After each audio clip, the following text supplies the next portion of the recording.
మోషే కథ మనందరికీ బాగా తెలుసు కదా, కానీ అందులో ఓ చిన్న డీటెయిల్ చాలామంది మిస్ అవుతారు.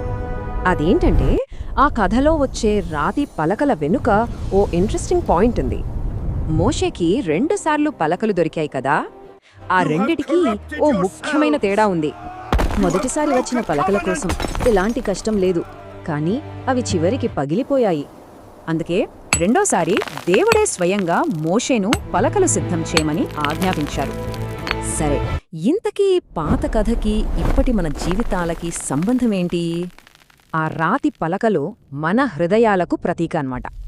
కొన్నిసార్లు మన హృదయం కూడా అలానే రాయిలా మారిపోతుంది. బిజీ లైఫ్, పాపం, పరధ్యానం, గర్వం ఇవన్నీ మన హృదయాన్ని కఠినంగా మార్చేస్తాయి. అందుకే చాలామందికి ఒక ప్రశ్న వస్తుంది, అసలు దేవుడు నాతో ఎందుకు మాట్లాడటం లేదు? సమాధానం చాలా సింపుల్. దేవుని వాక్యం సిద్ధంగా ఉన్న హృదయంపై మాత్రమే రాయబడుతుంది. మరి మనసుని ఎలా సిద్ధం చేసుకోవాలి? ప్రార్థన, పశ్చాత్తాపం, వినయం, ఈ మూడింటితోనే. దేవుని వాగ్దానమిదే, సిద్ధమైన హృదయాన్ని తీసుకురా, దానిపై నా వాక్యం రాస్తాను. కాబట్టి నిర్ణయం మన చేతుల్లోనే ఉంది. పగిలిన పలకలా ఉంటామా, లేక సిద్ధంగా ఉన్న పలకలా ఉంటామా?